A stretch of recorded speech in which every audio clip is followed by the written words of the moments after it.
Alrighty, I think we are live. Alright, hello everybody and welcome to a summer nor'easter live coverage. We are going to be going over this nor'easter as it continues to move on to the coast of New England and just all the rarities with this storm system. You don't typically see a nor'easter this time of the year, especially since we're having a pretty light season in terms of rainfall in the Northeast. Very rare occurrence here, so we're just going to jump right on into it. I'm going to switch this up here. And we have our radar scope on one side and Safari on the other. And this is a tweet from NWS Boston. And this is just their afternoon briefing as the nor'easter moves through. So they have a couple of images here that I'm going to go over. First, watches, warnings, and advisories. So wind advisories and high surf advisories. So let's start off with the wind advisories here in parts of eastern Massachusetts here, across Cape Cod and Nantucket. There's also high surf advisories, basically everywhere east of I-95, I-93, and Route 3 in eastern Massachusetts. This includes Boston, Gloucester, Plymouth as well, and then of course all of Cape Cod and Nantucket areas that we've already covered. There's also gale warnings further out to sea by Provincetown and Nantucket and Martha's Vineyard. And we have small craft advisories stretching all the way back to Block Island and all the way up to the coastlines of Newburyport. So multiple different advisories, warnings for this region. I also want to go over NWS New York, as this storm system will also be impacting areas of eastern Long Island. So, alrighty here. I think this is it. Just the general update here. A few regions could see showers. Eastern Connecticut, east end of Long Island.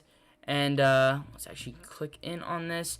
There is a GIF here of the actual low pressure off the coastline, bringing in those showers. So let's move on here to the National Weather Service page.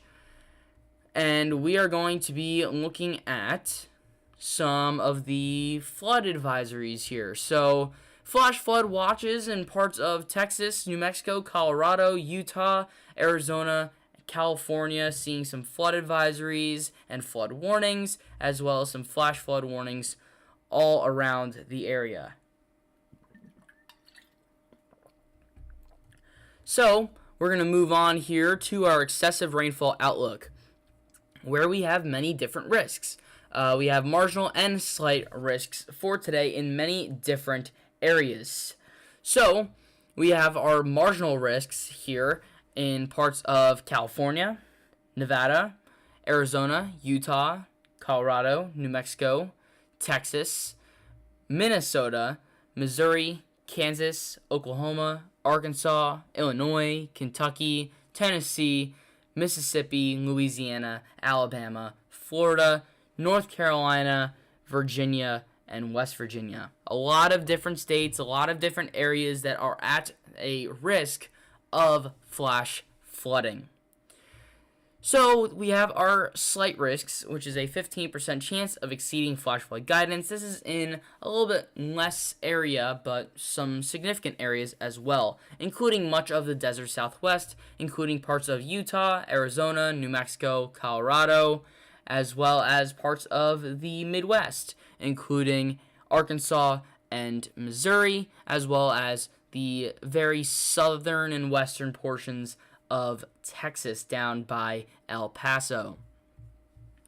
We also have here some marginal risks for severe thunderstorms across 178,000 square miles and a population of 8.4 million people, including Oklahoma City, Oklahoma, Tulsa, Oklahoma, Mobile, Alabama, Little Rock, Arkansas, and Amarillo, Texas. Tornadoes, less than 2% chance, but we do have here, we did have a tornado warning up in North Dakota, I believe, just a few minutes ago. Hail, 5% chance in those marginal risk areas.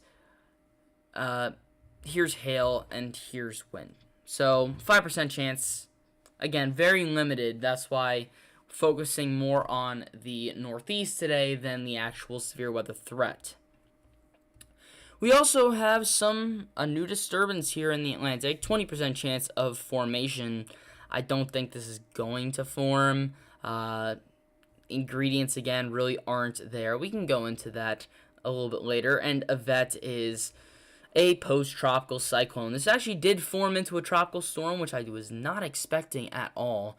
But it did form just for a brief second.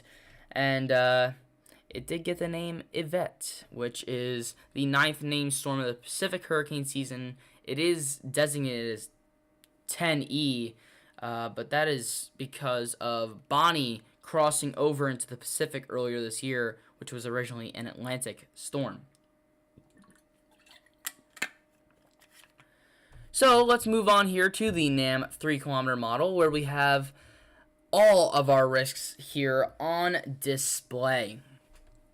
So we're going to use this view here, the continental U.S. view here, to look at mostly our flooding and severe thunderstorm risks. So, mostly we're going to look at here the southwest U.S.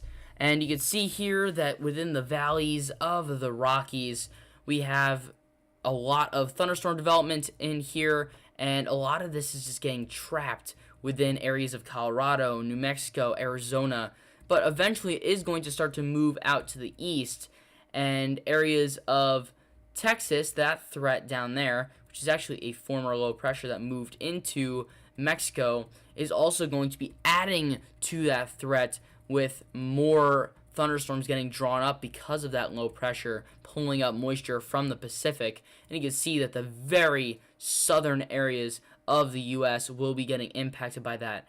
Southern Arizona, New Mexico, Texas, and northern Mexico. But we also have other areas and other threats here, and that includes New Mexico seeing some really bad thunderstorms during this time period. And this is between now and this is 2 a.m. Eastern Time on Friday. Now, within that time period, a lot of rain will be falling, especially in Colorado and New Mexico, areas that could be seeing 2 to even 6-7 inches of rainfall in those valleys. Now, the southern U.S., very southern, Arizona, New Mexico, and Texas could be seeing that same risks there. 2 inches to maybe even 7 or 8 inches of rainfall in some spots down there. But that is not the only threat here. We also have in the south central U.S. the possibility of some flooding. And this is because of a flash flood risk here in the Missouri River Valley. As you can see, thunderstorms are just going to explode here over the next few hours, and that is going to bring a lot of rainfall. You can see these thunderstorms just explode here in Kansas and Missouri and slowly track their way down into Arkansas and Mississippi, Alabama, Louisiana, and eventually into Florida. And then another round sparks up here. Now this is early into the morning tomorrow, and you can see just another large area of thunderstorms just blowing up within a few hours, it seems like. So that is one risk that we do have to look at here. So we are going to move on here to our total accumulated precipitation in the central U.S. You can see some areas where those thunderstorms will be prolonged, such as in areas of southeast Kansas, southwest Missouri, northeast Arkansas, as well as parts of northern Texas, Louisiana, parts of Mississippi, Alabama, Florida. Could be seeing those 2 to 4 inch amounts within that region. So let's take a look here at a little bit of the intricacies of this. Let's see if I could find. I think I had it. Let me just find the mixed layer cape here. There it is. Okay. Forgot I was in thermodynamics. Let's go all the way back and let this load. Alrighty. So this is the current cape as of now. You can see here that these oranges are above 2,000 joules per kilogram of energy. And you can see it, the areas where those thunderstorms do pop up here in Kansas and Missouri, you have up to maybe 3,000 joules per kilogram of energy. And as that slides down, you can see just a plume of energy in the very southern regions of the United States here along the Gulf Coast.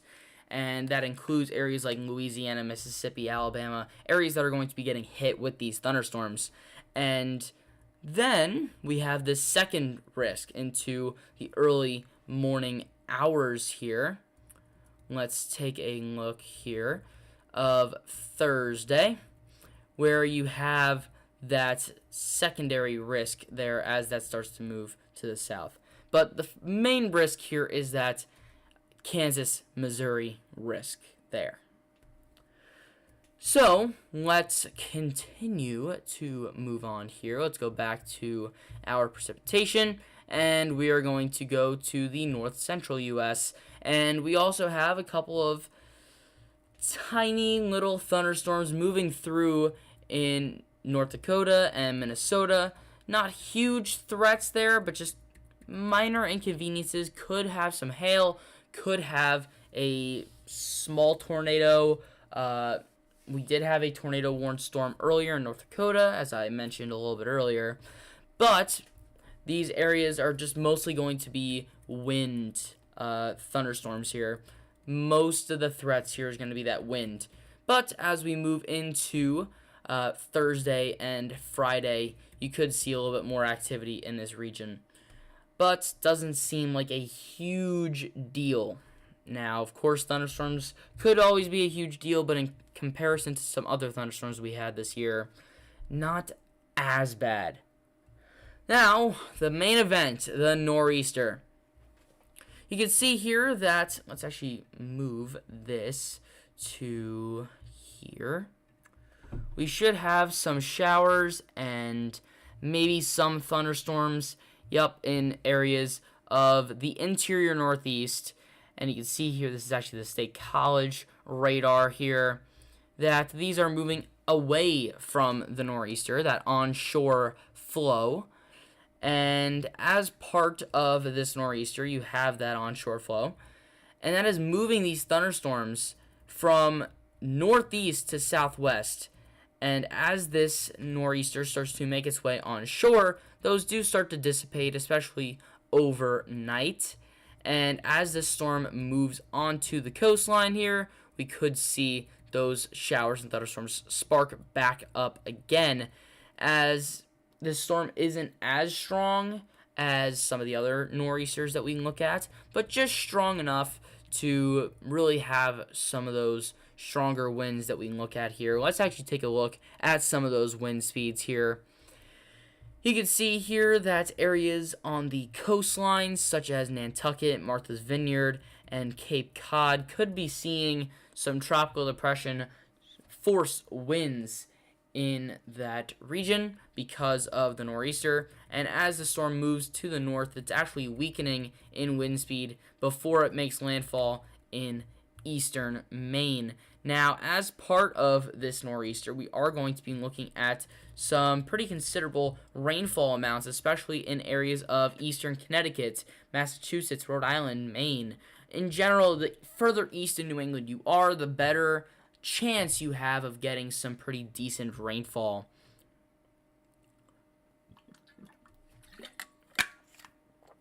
So, let's continue on here. Let's actually look at the HRRR, which I just have the most recent model. Actually, let's see if that 2022.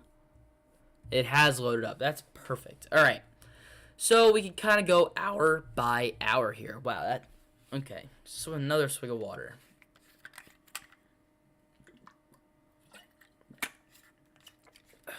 All right. So as the system moves through, let's go hour by hour here.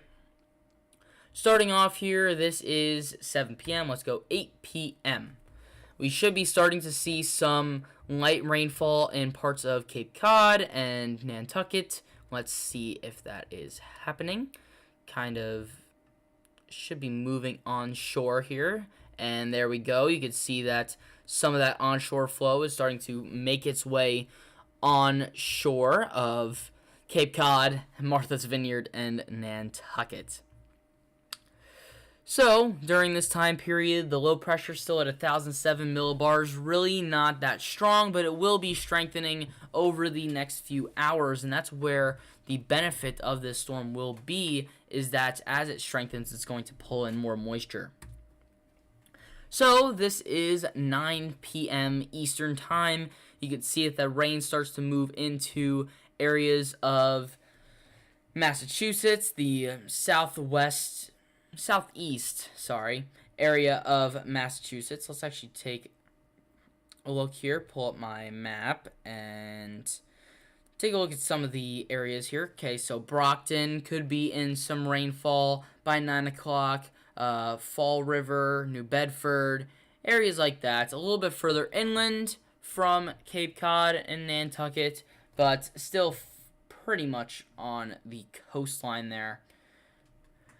Then, 10 o'clock, we start to see the rainfall move into parts of eastern Rhode Island, including Providence and Pawtucket, as well as areas of Newport and down in southeast Rhode Island. The low pressure here is at 1,006 millibars, and still those heavier rains are still well off the coast here. By 11 o'clock, real changes aren't really made. Just a couple millibars difference, 1,004 millibars now, and you can see that some of those heavier rainfalls are starting to move into Nantucket, and the outer band here of the lighter rainfall is now moving into western Rhode Island and eastern Connecticut. Now, by midnight, we are starting to see some more light to moderate consistent rainfall in Nantucket. Still 1,004 millibars, but the storm is slowly strengthening. By 1 a.m. it is down to 1,003 millibars. You can start to see some more consistent rainfall in Cape Cod. The outer bands moving into areas such as Hartford, Connecticut, as well as Springfield, Massachusetts.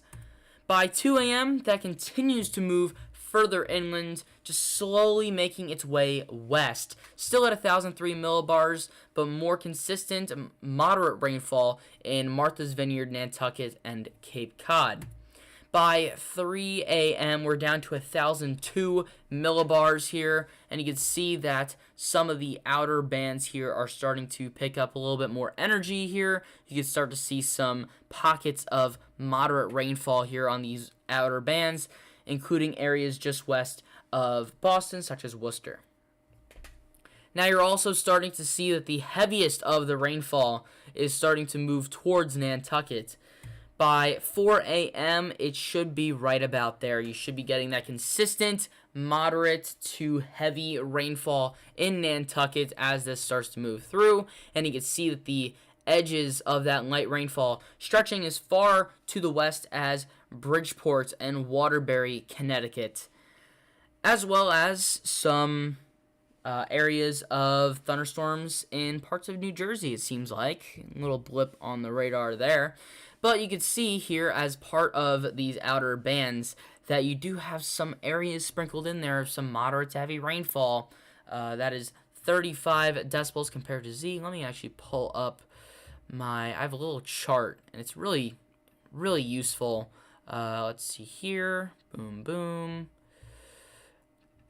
So 35, that is about a quarter of an inch of rain per hour. So that is fairly substantial for areas of New England that have not seen much rainfall so far this year. Now, moving on here, we have 5 a.m. You can see here that the consistency of those tiny pockets of moderate rainfall is actually getting more pronounced here. 1,001 millibars, you can see that Nantucket and parts of Cape Cod are really into that moderate rainfall consistently, as well as those pockets of moderate to heavy rainfall are as far west as eastern Connecticut, such as areas like Mystic, and even into Long Island, such as Montauk.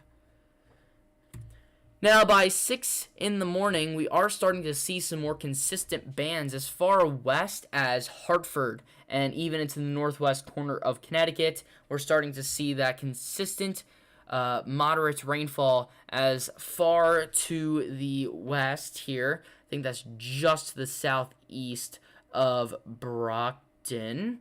So areas like Plymouth and New Bedford should be seeing those moderate rainfall frequencies there. That's right around 25 to 30 decibels compared to Z here. Let's actually look that up in preview. So it's about 1/10 of an inch of rainfall per hour. So when we're looking at decibels, it is a exponential scale. So the difference from 30 to 35 is a lot bigger than the difference from even 20 to 30. So 1/10 of an inch of rainfall is semi-decent. It's still not great, but some areas, especially in eastern Connecticut and Rhode Island here, could be seeing up to 45 decibels compared to Z, which on this chart here is about 1.25 inches of rain per hour. That's 47 decibels compared to Z exactly. And 41 decibels compared to Z is 1/2 inch per hour. So as we're moving through, this is 7 in the morning, tomorrow morning. And you can see here that some of those more consistent rainfalls are starting to move onshore of Cape Cod here. Consistent 35 decibels compared to Z, which is again 1/4 of an inch of rainfall per hour. You can see that the low pressure system is starting to reach maturity here. It's at 1,002 millibars. Really not going to see much strengthening past this point. But those outer bands have reached all the way up to Albany, and the outer bands on the northeast side have reached all the way up to New Brunswick and Nova Scotia. Now into 8 a.m. This is really when things start to get a little bit more serious. You have those consistent moderate to heavy rains in Cape Cod, as well as in Nantucket. You're seeing consistent 40 to 45 decibels compared to Z. So you could be seeing, a couple inches of rainfall per 3 hours. Should be seeing about 1 inch an hour of rainfall.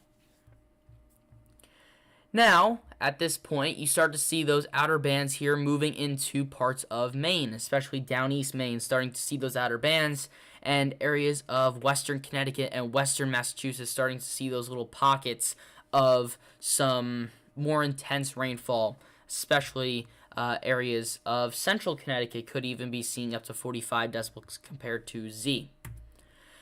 9 in the morning, we start to see this low pressure weakening now. 1,003 millibars. We're starting to see areas such as Nantucket really get the brunt of it as that low pressure is starting to pass by. And they're probably at a consistent 45 decibels compared to Z. You have consistent light to moderate rainfall as far west as eastern Connecticut, and those outer bands starting to move into parts of down east Maine, even with some areas getting those areas of moderate to heavy rainfall. And those pockets of moderate to heavy rainfall on the western side of the storm reaches as far to the west as the New York border with both Connecticut and Massachusetts. By 10 a.m., those pockets of a little bit stronger rainfall here are now into parts of the Hudson River Valley, and we can see here that eastern Massachusetts is really starting to get berated by consistent rainfall, as that low pressure isn't any further than maybe like 50 miles off the coast of Nantucket there. But those northeast bands here are really starting to move into down east Maine, and that is going to be a consistent rainfall there, maybe even up to that 35 decibel count. Now at 11 a.m., we're starting to reach the end of the HRRR model here. We do have that consistent rainfall as far west as maybe even Providence, Rhode Island, that consistent moderate rainfall, and those outer bands starting to move into Maine. And finally, at noon tomorrow, you can see those outer bands into Maine are really starting to pick up some strength. But the main event here in southern New England is really starting to kind of rear back a little bit. So at the end of the whole nor'easter here, could have some areas such as Nantucket maybe even getting close to that 3 to 4 inch mark in terms of rainfall. And areas that got that consistent moderate rainfall, such as southeast Massachusetts, parts of Rhode Island, and Connecticut, seeing at least a half an inch of rainfall, which is much needed as a lot of these areas are in drought at the moment. So let's take a look here. Let's do radar scope scene. Perfect.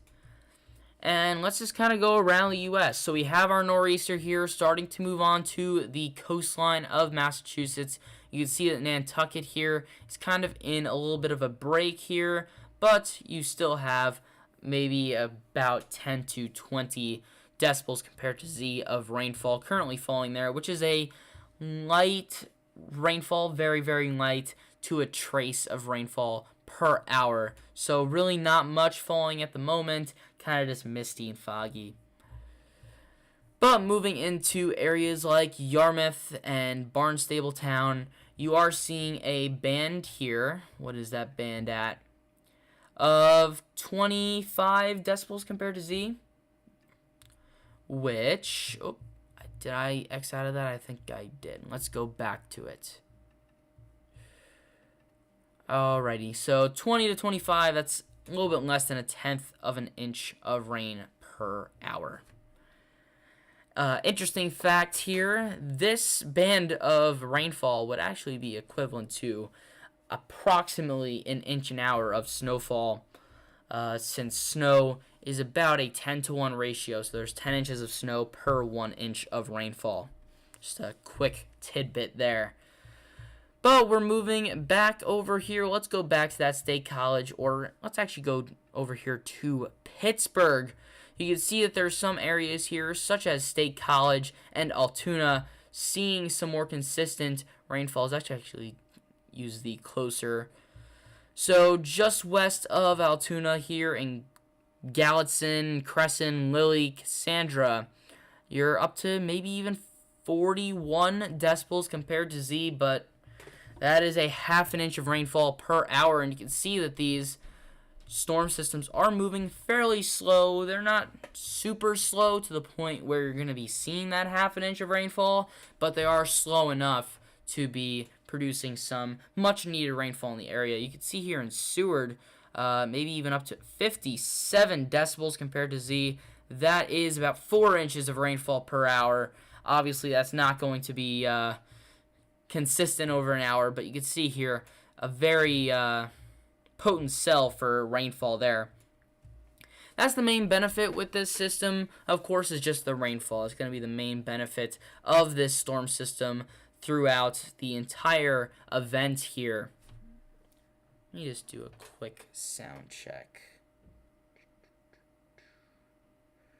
Let's go back here. Alrighty. Kind of reload. And what's going on here? Library. What channel? Okay. Let's see. Alright, we're good. Okay. Just wanted to make sure. Alrighty. Let's just take a look here at some other areas. We do have a couple severe thunderstorm warnings. Let's take a look at those. Starting off in Kansas. Oh yeah, that is... What is that up to? That was 58 decibels compared to Z. So again, 4 inches of rainfall per hour.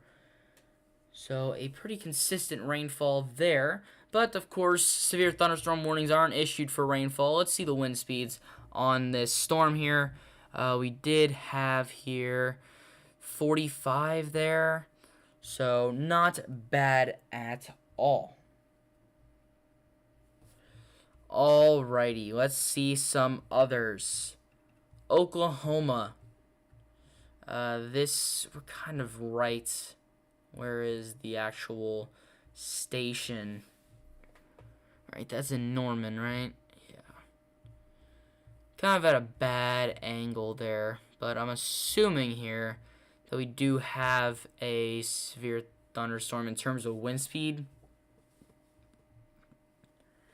Yep, let's see here. Let's see the velocity. Yeah, definitely no, potential rotation there. Let's see our correlation coefficient. All right, not bad. Okay. Alrighty, let's move on to one more. Oh, that's pretty stationary. This is an area 63 decibels compared to Z. That is 8 to 16 inches of rainfall per hour. And that's pretty stationary. So you could see that there just west of Elk City, Oklahoma. Let's see anything else here. Velocity.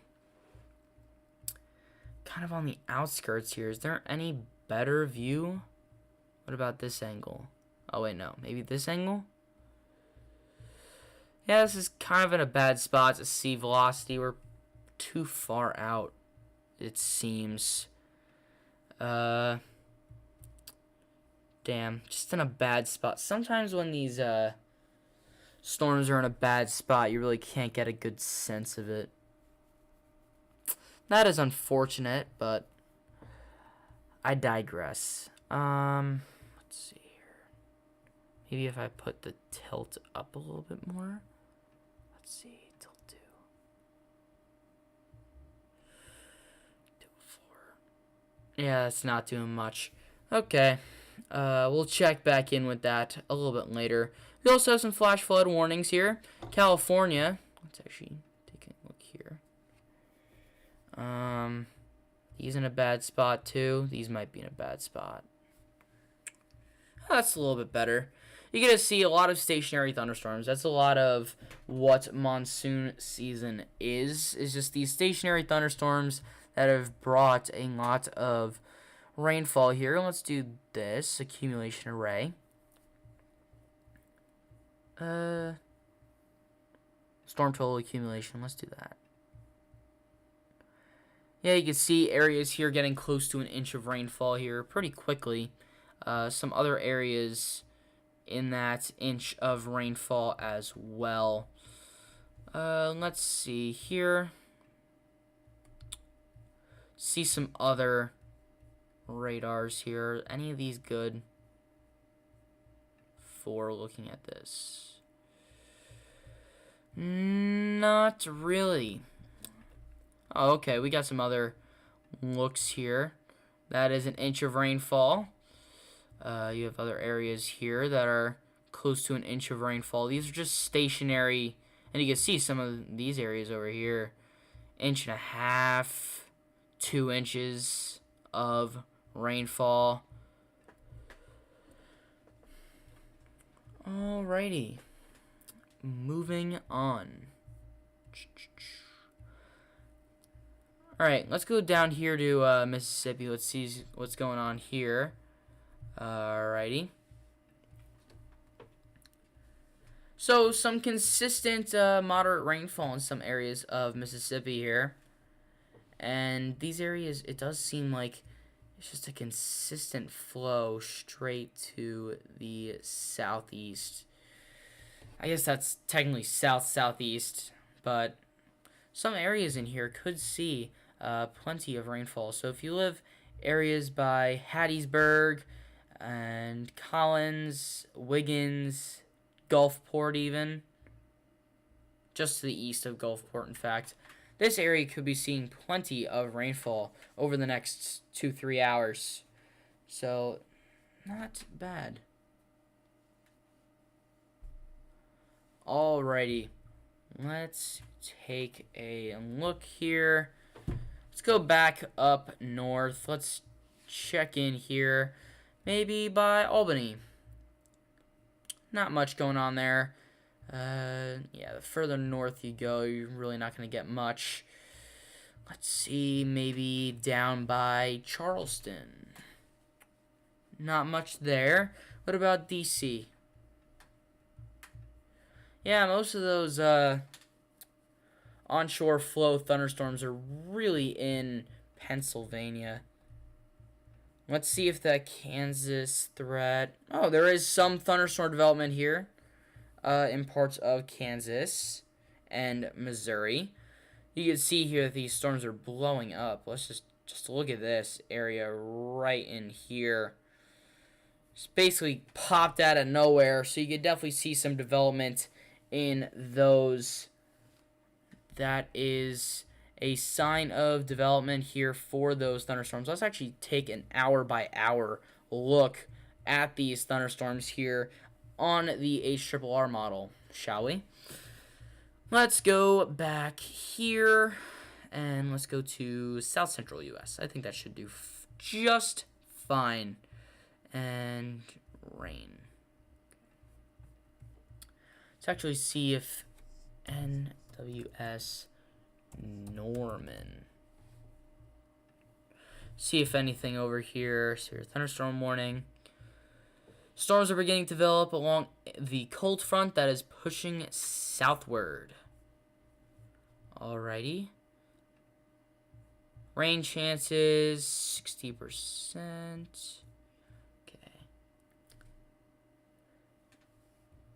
Let's see here.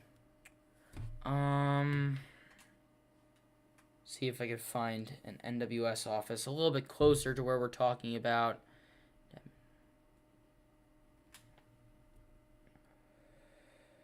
Alright. So technically, I guess that is Wichita or Springfield. So let's go NWS Springfield.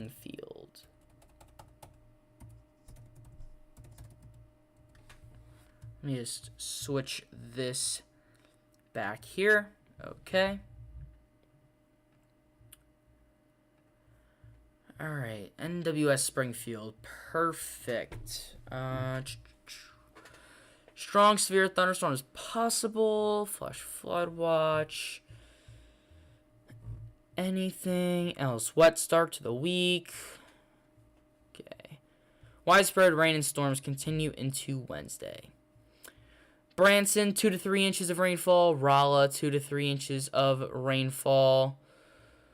Let's see here. Nothing else of note. 1 to 1.5 in Joplin. All right, let's see what Wichita has for us. NWS Wichita.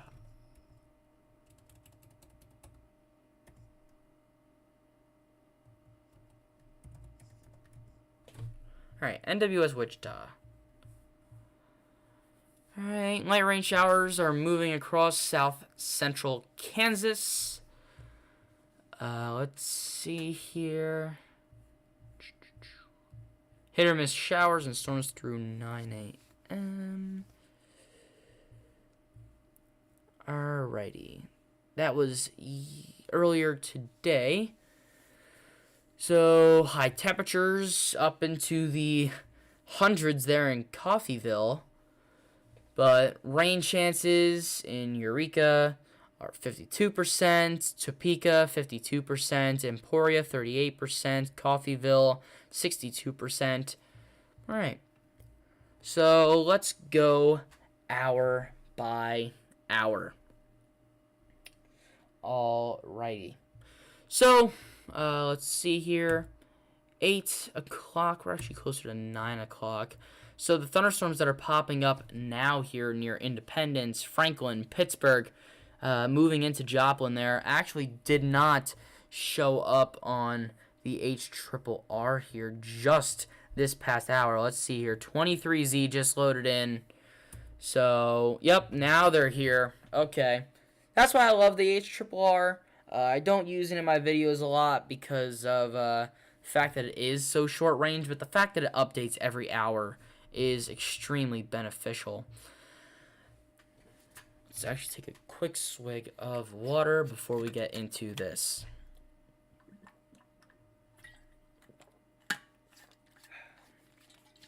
Alright. Hour by hour, here we go. 9 p.m., you can see here thunderstorms starting to move into northeast Oklahoma. Let's get the map out real quick. Just take a look at some of the towns there. You should have Tulsa starting to get into it. Actually, now, Tulsa. Let's actually take a look at NWS Tulsa here. So Tulsa is actually about to get hit. Northeast Tulsa about to get hit with a thunderstorm. These areas include areas of Owasso, the airport, Tulsa International Airport about to get hit with a thunderstorm there. Broken Arrow about to get into a thunderstorm here as well. But this main thunderstorm here is what we would watch there. You can also see, I believe this is some outgassing there of the cold front. But as we... Is there a way that I can get a little bit better of a view? No, not really. Nope. Okay. South Central it is. Alright, so at 9 o'clock you have the thunderstorms starting to move into areas of northeast Oklahoma. Let's see, this threat really starts up tomorrow morning. Huh. HRRR and the NAM 3-kilometer model actually don't agree on much here. Let's see. South Central U.S. I mean, they agree on the general area, just not how.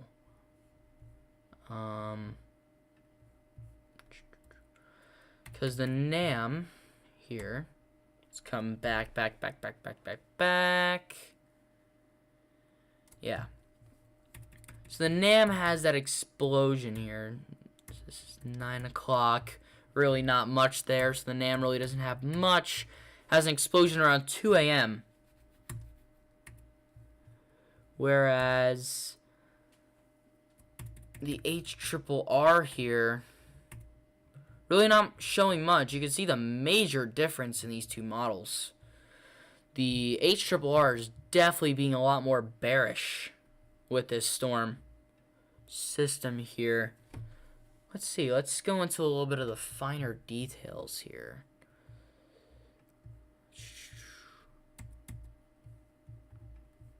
Can I get that on this? Yes, I can. Alright, well, major difference here is that the Cape is a lot further north on the NAM 3-kilometer model here. Alright.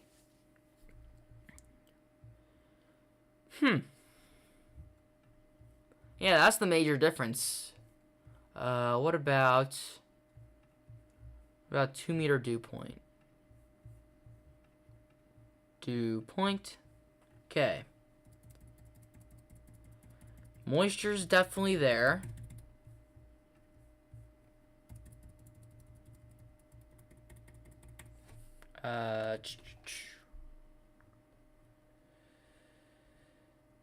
Let's do this.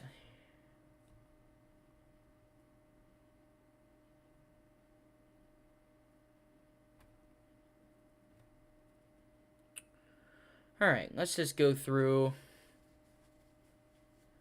All right. Starting off, so we use a acronym to kind of show the main ingredients for, well, in fact, tornadoes. But we are going to go through all of them. Let's find here. Do I have? I don't know if I do.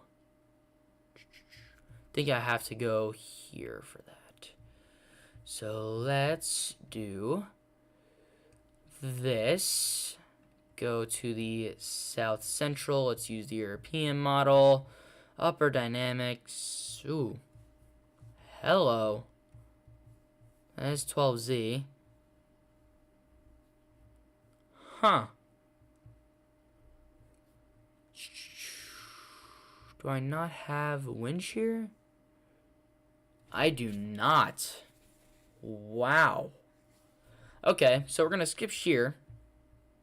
It's probably there. Let's just infer that. Lift. Alright, our lifting mechanism is, well, in fact, the cold front that's going to be moving through the region here. And you can see that cold front in action. Where is it? Usually you can see a pretty fine line. This is my dew point, right? Okay. Let's go here to our 2-meter temperature shaded. Let's find that cold front. Okay, there we go. It's right in here. Yep, pushing straight south.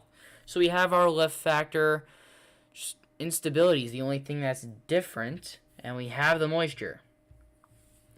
So the only difference between the NAM and the HRRR here is the fact that the NAM has the cape in southern Kansas and Missouri a little bit higher than the HRRR. The HRRR has the cape in southern Kansas and Missouri a lot lower. So, not bad. So, it does seem like, let's go here, a lot of this might burn out, since right now the HRRR is actually a little bit more accurate than our friendly NAM 3-kilometer model here. So as of 8 p.m., that light up there, showing just sporadic thunderstorms, not really that line that the NAM 3-kilometer model was showing us earlier.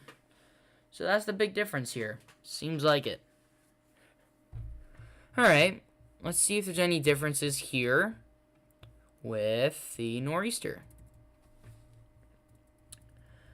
Let's actually do this. I don't need this anymore. Let's go here. Radar. Okay. Alright, now I can do this. Let's actually go here. Models.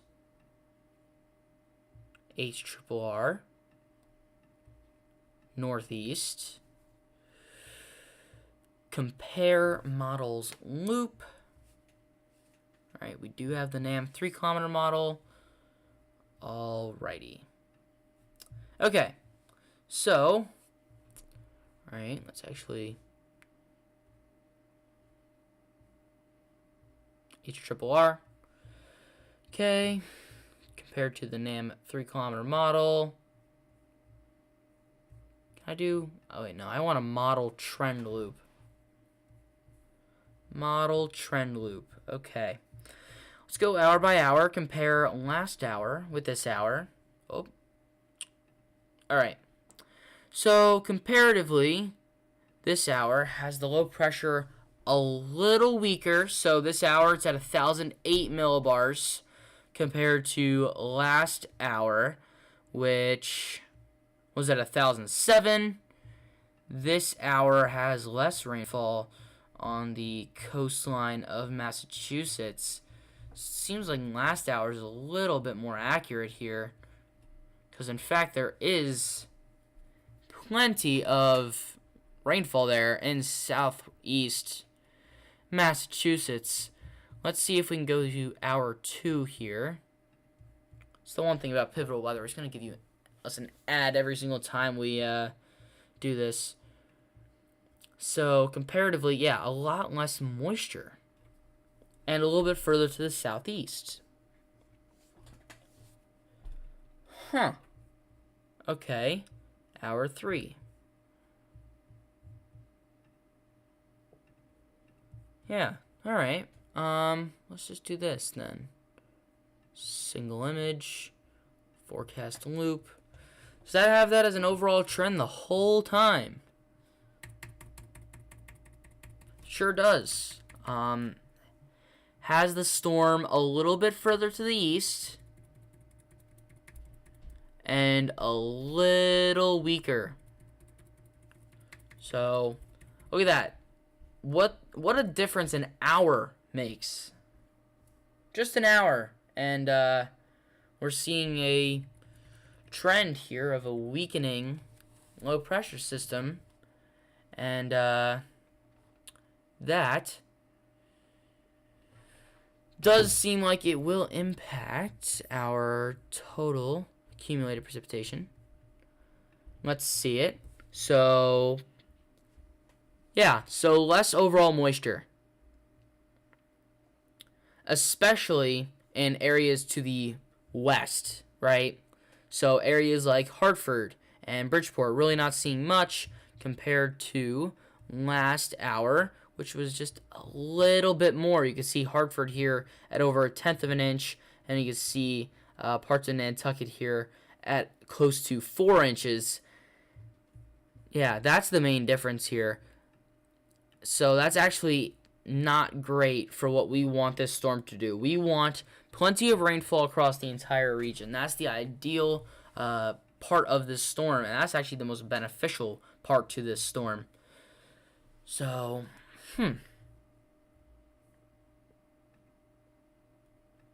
alrighty. We shall see. Alright, so let's move on here to our winds. Let's see what the winds do with this. Especially, I want to look at Nantucket. Alright, so winds at Nantucket, pretty low. They peak right around here at 30 knots. So about 35 miles an hour. Whereas out to sea, the peak here is 40 knots. So about like 47 miles an hour.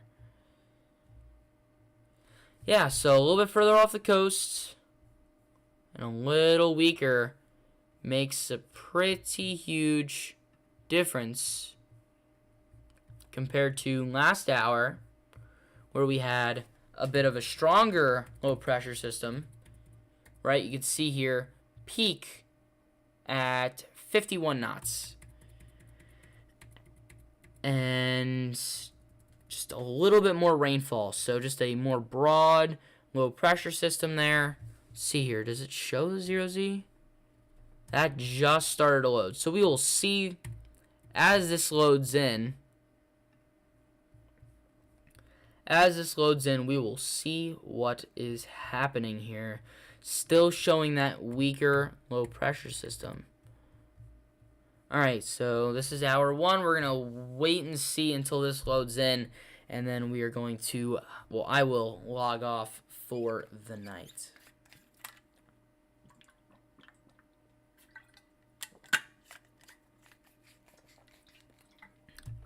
But, because that 20, it seemed like that hour 22 model run was pretty spot on with the current situation here. 9 o'clock, you got those bands moving on shore of southeastern Massachusetts, Nantucket, Martha's Vineyard. So I'm not sure why it's starting to regress back from the fact that that's happening.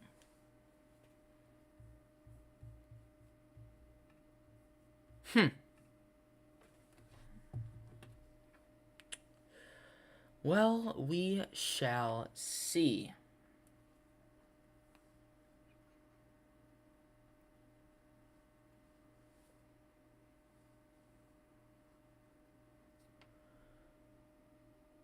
Alright, let's take another swig of water.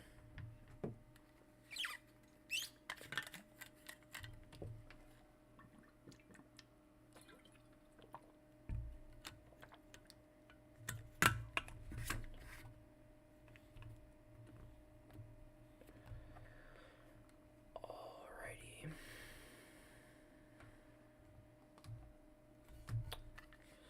Okay, so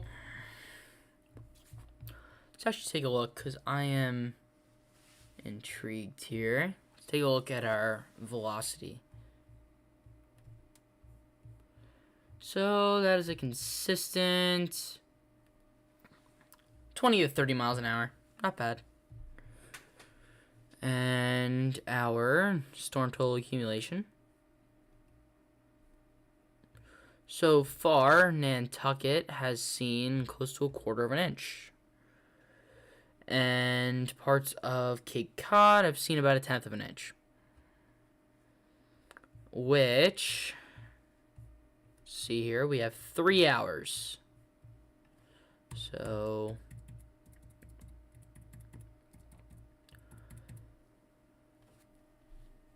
alright,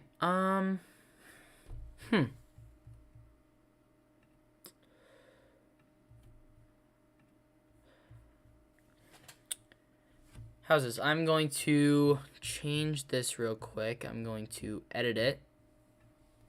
I'm just going to put part 1 and save.